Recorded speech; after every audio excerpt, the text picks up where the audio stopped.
Hello, hello, c'est Belric, je suis content de te retrouver. Aujourd'hui, on va commencer, on va entamer un mini-marathon, tu vois, c'est une mini course de fond sur comment augmenter son profit, donc durant les 4 prochains épisodes.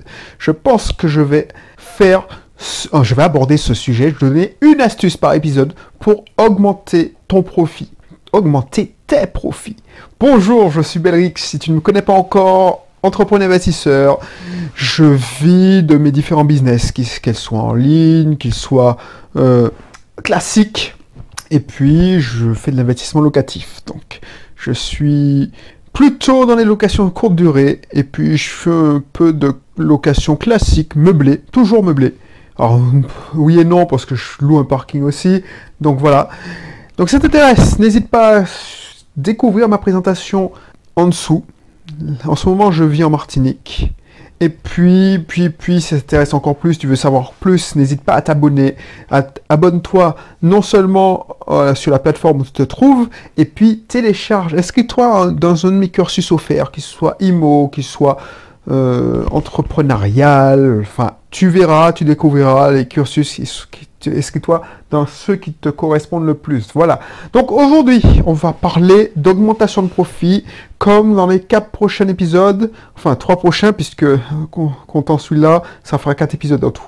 Là, je vais te montrer comment, et c'est ça l'étape numéro 1, parce que les gens, ce qu'ils veulent, c'est... Alors, il faut tout...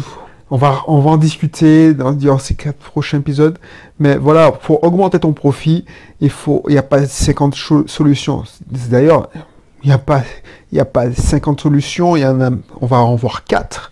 Là, on va parler d'augmenter son trafic, le nombre de visiteurs, le nombre de personnes qui rentrent dans ta boutique, dans ton auto-école, qui s'inscrivent dans tes ateliers, j'ai plein d'exemples en tête qui prennent rendez-vous si tu as un cabinet libéral. Donc voilà, comment augmenter ton trafic? Augmenter ton trafic, il n'y a pas 10 000 solutions. Soit tu te fais travailler ton réseau, tu te fais connaître, c'est tout. Non, mais en fait, c'est basique ce que je te dis. Tu vas te dire, mais c'est n'importe quoi, le mec, pourquoi il sort pas un truc vivant? Mais c'est tout simple. La vente, c'est super simple. La vente, ça existe depuis la nuit des temps. Depuis les hommes préhistoriques, ils ont commencé à faire du troc. Ensuite, il y avait les caravanes de dromadaires. Voilà. Donc, c'est des trucs ancestrales. La vente, c'est ancestral. Donc, c'est pour ça que je ne veux pas sortir un truc. Et j'aurais pu, parce qu'il y en a plein sur le marché qui essaient de te vendre un truc genre hyper chiadé ou hyper technologie. Voilà, je vais te permettre d'aspirer avec mon outil. Tous les trucs LinkedIn, oui, je pourrais en vendre, mais je vais te donner des astuces simples pour que tu puisses, justement, en écho avec l'épisode précédent, pour que tu puisses pas rester bloqué sur la technique. Parce que ces gens qui font ça, qui vendent de la technique, ils savent très bien que 90% des gens qui achètent leur formation, ils vont se décourager. C'est comme moi, si je vends ma formation pour perdre, parce que je suis une ancienne obèse, ma formation qui m'a permis de vendre 20 kilos, perdre 20 kilos, excuse-moi, je suis tellement dans la vente là. Si je te dis oui, avale cette pilule, tu vas te réveiller, eh ben, les gens, ils achèteront. Ou je te donne un truc vachement compliqué, où voilà, il faut manger de la soupe aux choux tous les jours pendant 1 mois. Effectivement, tu vas perdre 20 kilos. Mais ils savent très bien que 90% des gens vont pas tenir. Donc, ils se mouillent pas. Donc, effectivement, la solution que j'ai en tête, c'est des mecs qui te créent un robot qui va parser les contacts sur LinkedIn, Facebook, tout ça. Ça fonctionne peut-être. Sauf que pour mettre en place cette solution, il faut être un gros geek. Et 90% des gens vont se lasser. Ils vont se lasser parce que ça va pas donner les résultats qu'ils escomptent. Ils espèrent. Moi, ce que je te donne dans cet épisode, c'est un truc simple. Déjà, pour te faire connaître, c'est ça, depuis la nuit des temps. Comment les hommes je vais arrêter avec les hommes préhistoriques parce que j'étais pas là. Comment les gens de l'Antiquité, les Romains, les marchands romains qui étaient vraiment... Tu vois, les marchands romains, c'est ceux qui gagnaient beaucoup d'argent. Ils étaient bien, ils avaient des belles villas, tout ça. Comment les marchands romains se faisaient connaître? Tout simplement en faisant de la pub, déjà. En faisant de la pub, alors il n'y avait pas les pubs Facebook, on est désolé, mais il se faisait connaître du bouche à oreille déjà, il se faisait recommander, il faisait du réseau. Ensuite, il criait, il y avait les rabatteurs, oh yeah, monsieur, mesdames, voilà. Et puis, il se faisait connaître. Il savait très bien que on pouvait les trouver. Voilà, consistance. Donc, ils appliquaient les 3 C. Tu vois, tout ce que je te donne comme c'est des techniques ancestrales. Ils appliquaient les 3 C, c'est-à-dire que tous les mardis, par exemple, on pouvait les trouver dans un marché quelconque, je sais pas, à Lyon. Alors, ça s'appelait pas Lyon à l'époque, mais tu vois, à Marcilla, c'est le nom que à Lutèce, je crois que c'était le nom de Lyon. Lutèce, on le trouvait dans un marché à Lutèce. Donc consistance, ils étaient jamais en rupture de stock. Cohérence, on le trouvait tous les mardis, qu'il pleuve, qu'il vente, qu'il neige. Ensuite, ils avaient confiance en leurs marchandises, ils avaient confiance en eux. Donc, ils étaient des bons commerçants. Donc, ils se faisaient connaître. Ils se faisaient connaître comme ça. Ils se faisaient connaître en utilisant, je sais pas moi. Oh, j'étais pas là, je suis désolé, j'ai pas étudié le commerce des ventes. Mais moi, je suppose que ça se faisait comme ça. Ensuite, j'ai étudié un peu, j'ai lu un livre des années 20 où les gens offraient des coupons dans les journaux, parce qu'à l'époque, il y avait la presse était très puissante. Donc, si tu voulais avoir des pubs, ce qu'on appelle des coupons. Donc, à l'époque, les gens découpaient des coupons dans les journaux, et puis ils envoyaient par la poste, ou ils arrivaient dans le magasin pour échanger le coupon contre une réduction. Voilà, c'était tout simplement ça. Ensuite, si tu mettais ton coupon dans tes coordonnées, tu mettais ça, tu avais une lettre de vente. Il n'y avait pas les vidéos de vente. Tu avais une lettre de vente qui arrivait dans ta boîte aux lettres, et tu lisais, et tu commandais encore. Voilà. Donc, là, 10 000 solutions. Dieu merci, c'est révolu. Parce que tu penses bien que du temps de l'Antiquité, pour se faire connaître, c'était long. Beaucoup plus long que maintenant. C'était chiant, parce qu'il fallait se faire connaître, il fallait attendre, il fallait attendre que le bouche à oreille se fasse. Si tu étais un vendeur de soie à Lutèce, il fallait qu'on sache que tu existes à la capitale Rome, ou... Alors, je sais pas si... Je me suis un peu... peut-être que je me trompe, hein, quand je dis Lutèce, c'est pas Lyon, mais bon, tant pis. Et donc, du coup, c'était beaucoup plus long. Tu ne pouvais pas... Tu devais utiliser des gars qui scandaient ton nom, qui faisaient de la pub. Bref, le droit d'entrée était très élevé en temps et très élevé en argent. Au moins, voilà, quand tu étais établi, tu avais... c'était difficile de te déboulonner. Tu étais vendeur de vin, tu produisais, tes cargaisons étaient appréciées. Dans les années 60, alors 20 jusqu'à 60, c'était très simple. Pour écrire une lettre de vente, déjà il y avait un droit d'entrée élevé, c'est-à-dire que si tu envoies 100 lettres, ça te coûte minimum, ça allait, on va dire, $70. J'exagère, je ne connais pas, mais l'équivalent $1, €, de maintenant. Donc tu vois, ça n'a pas changé, hein, c'est juste le taux de l'inflation qui a augmenté, mais on peut imaginer que ça n'a pas vraiment changé. Le service ne vaut la même chose, et encore, il a baissé. Donc, multiplie le nombre une lettre par ce que tu verrais.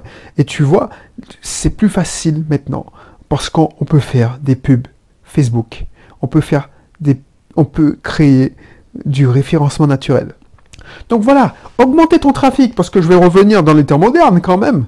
Augmenter ton trafic, que tu sois dans un commerce classique, que tu sois dans un commerce en ligne, c'est hyper simple, c'est plus simple qu'à l'époque.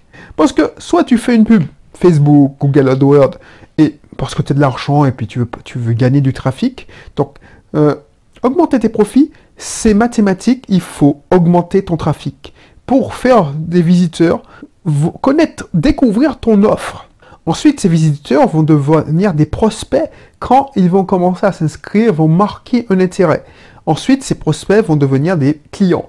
Mais, tu vois, si tu n'arrives pas à augmenter tes trafics, tu as beau avoir l'offre qui tue, tu as beau avoir la technologie qui fait que ton offre, ta plateforme privée, elle est géniale. Sans trafic, t'es mort. c'est la base, c'est la première étape. Si tu n'as pas de trafic, tu n'as pas de visiteurs, si tu n'as pas de gens qui viennent dans ton restaurant pour manger, ben, ils vont pas pouvoir faire le bouche à oreille. Si tu n'as pas de personnes qui viennent dans ta boutique en ligne, tu n'as pas de trafic, tu n'as pas de visiteurs, ils vont jamais acheter. Tu vois ce que je veux dire? C'est ça le but. Et il n'y a pas 10 000 solutions. Soit tu fais de la publicité en ligne, publicité hors ligne, c'est-à-dire publicité dans les journaux, publicité à la radio, publicité à la télévision, mais ça, je ne maîtrise pas ça parce que je n'y ai pas encore pratiqué. Moi, ce que je préfère, c'est des publicités Facebook, publicité en ligne, quoi. Facebook, comment dire, AdWords, ça, au moins, je paye par clic. Ensuite, je peux mettre une bannière. Là, je sais combien de personnes qui ont vu et qui ont cliqué sur mon site, qui proviennent de la bannière.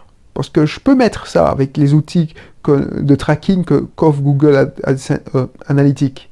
Tu vois ce que je veux dire? Donc ça, c'est beaucoup plus facile. Mais le problème, c'est que c'est payant. Le seul truc que tu peux faire, c'est... Alors, je te cache pas la vérité, ce sera toujours payant. Parce que tu as beau te dire oui, mais bon, c'est tant pis, je ne vais pas payer, je vais faire des articles et je vais avoir du contenu gratuit. C'est pas vrai, parce que ça, tout a un prix. Soit tu prends du temps, et on sait très bien pour l'avoir fait que tu n'auras pas le temps de faire tous les articles que tu voudras. Ça te prend trop de temps. Soit tu utilises mon usine, par exemple, ou tu utilises mon usine, et tu fais venir du trafic, tu fais rédiger tes articles, et il y a des gens qui vont venir. Donc au début, la publicité Facebook, c'est démarrage immédiat, ou la publicité AdWords, c'est démarrage immédiat, 2 heures pour brancher la pub, et tu as du trafic qui arrive. Dès que tu payes, tu as du trafic. Le problème, c'est que ça va te coûter plus cher à la longue, parce que une fois que tu auras investi par exemple, dans des articles, là, tu pourras... Alors, le prix d'entrée est un peu plus élevé, puisqu'il faut payer les articles, enfin, ainsi de suite. Mais une fois que tu arrêtes de payer, tu arrêtes d'investir, le trafic, l'article fait son travail encore. La vidéo fait son travail encore. Tu crées ce qu'on appelle du contenu, le marketing de contenu. Et le marketing de contenu, c'est durable. Alors, tu sais pas si c'est bien, c'est un peu aléatoire si tu t'y prends mal. Si tu n'utilises pas mes techniques, c'est un peu aléatoire parce que tu vas écrire à l'envie, tu sais pas si ça va intéresser. Mais tu peux tester. Teste. Au moins, tu verras ce que c'est. Après, si tu veux utiliser une technique qui a fait ses preuves, et je mettrai encore mon lien sur la présentation de mon usine. Au moins, si tu ne t'inscris pas, si tu peux, parce que c'est pas dit que tu puisses t'inscrire, puisque c'est réservé. Je ferme les portes régulièrement parce que je ne veux pas trop de monde dans l'usine, parce que je veux pas casser mon usine, c'est mon outil de travail aussi. Bah, tu auras des astuces et des techniques. Tu auras la description. Tu vas voir, c'est un long descriptif où je t'explique la méthode pas à pas. Donc, n'hésite pas à cliquer. N'hésite pas à cliquer. Mais pour augmenter ton profit, tu es obligé d'augmenter ton trafic. Sinon, si tu n'as que 10 personnes qui visitent ton site, pour avoir un taux de conversion de 3%, allez, on va dire qu'il y a 10 personnes qui visitent ton site. Sur 10 personnes qui visitent ton site, 10 personnes s'inscrivent comme prospects. C'est-à-dire que 10 personnes voient ton offre. Sur les 10 personnes qui visitent ton site, il y a une personne qui va voir ta page de vente. Tu vois, il faut voir la différence entre un visiteur, un prospect et un client. Sur 10 visiteurs, par exemple, si tu fais du contenu marketing, il y a 10 touristes. Si tu payes une pub Facebook, il y a 10 personnes qui vont cliquer. Sur ces 10 personnes-là qui vont cliquer, si tu arrives à avoir 30% de personnes qui s'inscrivent pour connaître l'offre, ils deviennent prospects. Sur c'est simple. Donc, on va dire que tu as sur 10 personnes, tu as 3 personnes qui vont voir ta page de vente. Voilà, je fais des calculs, tu vois. 3 personnes. Pour avoir 3 personnes, si tu as un taux de conversion moyen de 4%, on va dire que tu attendras 30 jours, 33 jours, alors je fais ça de tête, 33 jours, presque plus d'un mois pour avoir une vente. Ça fonctionne avec 10, tu te rends compte, 10 personnes qui visitent, 33 jours. Si tu multiplies par 2, tu auras une vente tous les 15 jours. Tu multiplies par 10, tu auras une vente tous les 3 jours. Ça change tout. Et une vente tous les 3 jours, il n'y a pas de secret. Il faut augmenter le trafic. C'est mathématique. Parce que le même taux de conversion, si tu mets plus de trafic dedans, tu auras beaucoup plus de résultats. Donc c'est ça, je vais pas épiloguer. Si ça t'intéresse, genre, je sais pas si j'ai encore lancé, parce que j'ai plein de défis là en ce moment. Je vais lancer une formation, non pas une formation, un défi, c'est-à-dire je vais faire une formation par semaine. Et je vais faire les ateliers de Bellrix, ce qu'on appelle les ateliers de Bellrix, le club privé de Bellrix, je sais pas comment je vais l'appeler, où je te donner des conseils de marketing, on va faire des ateliers marketing, parce que voilà, je sais que ça aide pas mal d'entre vous. Puis si je peux faire profiter de mon expérience, ben c'est avec plaisir. Donc ce sera pas cher, franchement. Tu auras une formation par semaine. Là, je suis en train de réfléchir à l'offre en ce moment, mais ce sera une formation par semaine que je vais débloquer par semaine et tu paieras un abonnement mensuel quand tu en auras assez, si tu n'en as plus besoin. Tu n'as même pas besoin de m'appeler. Tu vas sur la plateforme privée, tu dis bon, je me désabonne et puis ça se terminera. Voilà, point barre. Donc n'hésite pas, je mettrai, alors je sais pas si je mettrai, mais voilà, tu recevras sûrement, inscris-toi dans mes cursus, surtout entrepreneur, comme ça, je te ferai part de cette offre quand elle sortira. Et puis, je te dis à bientôt. On se retrouve pour le prochain épisode pour augmenter tes profits. Donc, la leçon du jour, c'est pour augmenter ses profits, augmenter son trafic. Pour augmenter son trafic, se faire connaître beaucoup plus. Comment se faire connaître beaucoup plus? Soit en faisant beaucoup de publicité, soit en faisant beaucoup plus de marketing. Marketing égale publicité ou contenu de marketing de contenu, c'est-à-dire en balançant du contenu sur Internet. Voilà. Donc, voilà. Alors, ça marche aussi sur les commerces classiques. Contenu, c'est tu écris des articles dans des presses, tout ça. Tu écris des livres. Le contenu marketing, ça marche aussi avec les livres. Si tu es libéral, par exemple, mon épouse a écrit un livre. Alors, elle n'a pas fait ça pour ça, mais ça contribue à son marketing. Voilà. Donc, n'hésite pas, je te mettrai dans le descriptif de l'information, enfin, dans la description, ma formation Vendre sans connaissance technique. Je te mettrai business photo en ligne. Enfin, ça s'appelle la présentation de mon usine. Donc, business auto en ligne, c'est en gros la présentation de mon usine. Ça, tu verras, c'est instructif, on parle de référencement naturel. Et puis, si c'est déjà prêt, je te mettrai mon club privé Bellrix.